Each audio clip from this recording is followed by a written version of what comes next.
Hello పిల్లలు, kids కథలు ఛానల్కి స్వాగతం. ఈ రోజు మన కిడ్స్ కథలు ఛానల్లో మరో కొత్త కథ. ఆ కథ ఏంటంటే రాజగురువుకి గండం. మనం కథలోకి వెళ్ళబోయే ముందు మీరందరూ ఛానల్ని సబ్స్క్రైబ్ చేసుకున్నారు కదా, ఒకవేళ సబ్స్క్రైబ్ చేసుకోకపోతే సబ్స్క్రైబ్ చేసుకోండి. అలాగే కింద గంట సింబల్ నొక్కండి, మీకు అన్ని వీడియో నోటిఫికేషన్స్ వస్తాయి. ఇంకా మనం కథలోకి వెళ్ళిపోదామా? రాయల వారి దగ్గర రాజగురువు తాతాచార్యుల వారు ఉండేవారు. ఆయనకి రామకృష్ణుడు అంటే అస్సలు పడదు. ఎందుకంటే తెనాలి రామకృష్ణ దినదినాభివృద్ధి చెందుతూ తన పేరు త్యాకుల్ని పెంచుకుంటూ వెళ్తున్నాడు.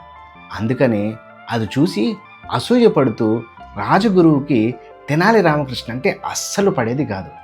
అయితే తెనాలి రామకృష్ణ పేరు ఎలాగైనా చెడగొట్టాలి, రాజుగారి ముందు ఆయన్ని తప్పుడు మనిషిగా నించోబెట్టాలని చెప్పి ఎప్పటి నుంచో ప్రయత్నం చేస్తున్నారు. అయితే రాజగురువు తాత్యాచార్యుల వారు వారి శిష్యులు కలిసి మహారాజు దగ్గరికి వెళ్ళి ఇలా అన్నారు: మహారాజా, ఈ రామకృష్ణుడు ఈ మధ్యన అతిగా ప్రవర్తిస్తున్నాడు. మన శాస్త్రాల పట్ల కొంచెం కూడా గౌరవం లేదు అంటూ ఆయనకి తగిన శిక్ష పడాలని చెప్పాడు. అయితే ఒక మామూలు గాడిద మీద రామకృష్ణను ఊరేగించాలి అని అడిగారు. రాజుగారు రామకృష్ణుడు తప్పు చేస్తే దానికి రుజువు ఉండాలి కదా అని అడిగారు. అప్పుడు తాతాచార్యులు వారు, నేను చెప్తున్నాను కదా, రుజువుతో పనే ఉంది, నన్ను నమ్మండి మహారాజా అని పట్టుబట్టారు. అప్పుడు మహారాజు కూడా సరే అని చెప్పారు. తెనాలి రామకృష్ణను రాయదర్బార్కి పిలిచారు. తెనాలి రామకృష్ణ రాయదర్బార్కి వస్తూనే తనకు విషయం అర్థమైపోయింది. అయితే తను కంగారు పడకుండా చిరునవ్వుతో మహారాజు దగ్గరికి వచ్చి ఇలా అన్నారు: మహారాజా, రాజగురువు గారి మాటే నా తలరాత అనుకుంటాను. నేను గాడిద ఎక్కడానికి సిద్ధమే, కానీ నాదొక చిన్న విన్నపం అని అన్నారు. రాయలవారు, ఏంటా విన్నపం రామకృష్ణ అని అడిగారు. నేను ఎక్కబోయే గాడిద సామాన్యమైన గాడిద అయ్యుండకూడదు.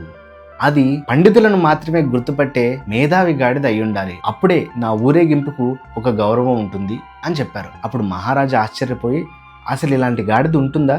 సరే, ఎక్కడుంటుందో వెతికి తీసుకురండి అని చెప్పారు. మరుసటి రోజు తెనాలి రామకృష్ణ ఒక గాడిదని తీసుకొచ్చాడు. అయితే ఎవ్వరికీ తెలియకుండా దాని తోక ఎత్తి దాని కింద కొంచెం కారం పూశాడు. ఆ గాడిద ఆ కారం మంటతో చిటపటలాడుతూ అటు ఇటు ఎగురుతూ ఉంది.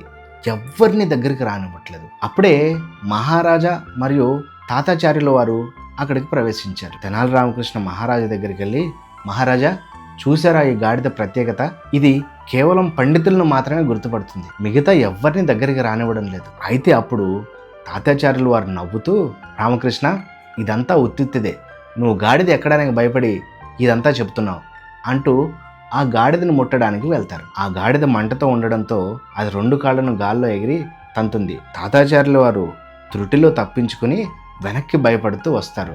ఆ గాడిదకి కోపం వచ్చి తాతాచార్యుల వారి వెనకాల పడుతుంది. అయితే ఆయన పరిగెడుతూ ఉంటారు.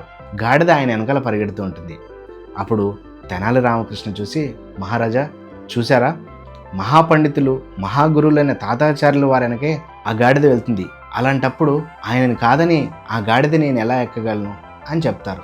అప్పుడు తాతాచార్యుల వారు పరిగెట్టుకుంటూ వచ్చి రాజుగారిని క్షమాపణ అడిగి తాను చేసిన తప్పని చెప్తారు. అదేవిధంగా మహారాజు కూడా తెనాలి రామకృష్ణ తెలివితేటలను మెచ్చుకొని అక్కడి నుంచి వెళ్ళిపోతారు. సో ఈ కథలో నీతి ఏంటంటే, మనం ఎవరికైనా చెడు తలపెట్టాలి అనుకుంటే అది తిరిగి మనకే వస్తుంది. ఇది ఈ రోజు మన కథ. మన కథ మీకు నచ్చినట్లయితే లైక్ చేయండి, షేర్ చేయండి, సబ్స్క్రైబ్ చేయండి.